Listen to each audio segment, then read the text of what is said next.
Alright guys, welcome back to another episode. Today we're going to be discussing winter rye. We're implementing winter rye into all of our food sources right now.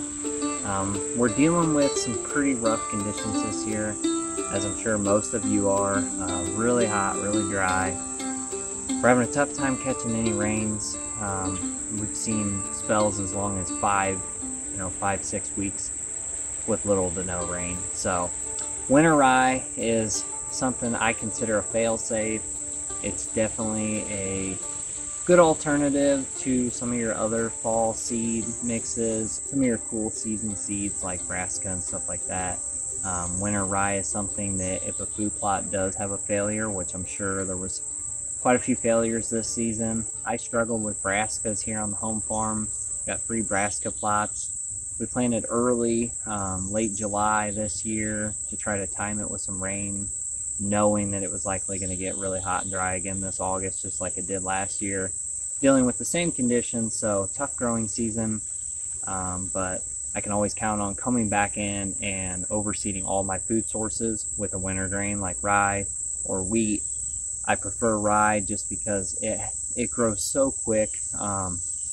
Can be as little as 2-3 days to germinate, depending on how much ground moisture you have, and then also it will continue growing well into the cooler temperatures. It's a good fall and winter food source.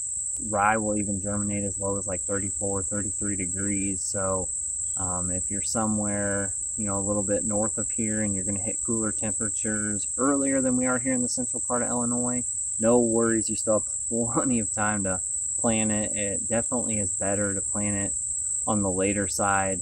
Try to catch some rain. Don't necessarily need it. It'll germinate just on the dew alone in the morning. It'll grow in rough soil conditions, low pH. Even if your fertility's not there, it's gonna likely germinate. I've got it to grow in sandy areas, clay areas, hard pack areas. Once it comes on really well. It helps fight off weed competition. So if you have a brassica plot that kind of was patchy, or like what I'm dealing with, which is a lot of bugs this year, just due to the drought, we got a lot of Japanese beetles chewing our leaves up. So we're likely going to have quite a bit of bare spots in these food sources, especially, you can tell in this one here, it's pretty patchy.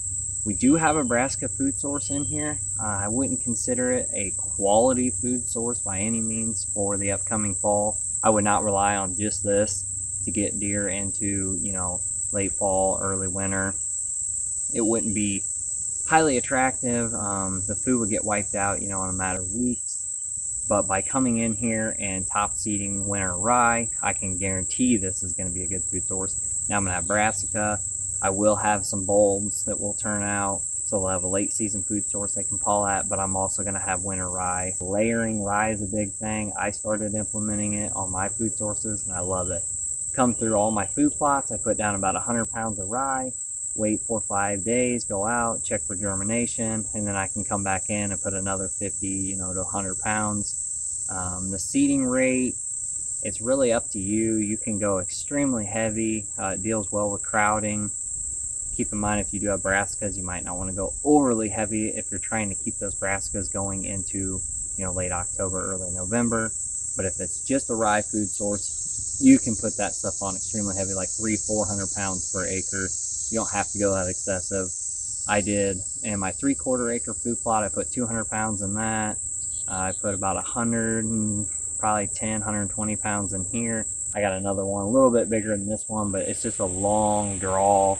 Did the same thing in that, 120 pounds, and they're turning out really well. They've already got germination. We just seeded this a few days ago. We're into early September now, and if we could catch some rain, this stuff will really take off. But I've already noticed just with the morning dew, we got germination, so that's good. So just wanted to touch on this, guys. This is going to be our last food plot episode for the season. Winter rye has been the ticket for me.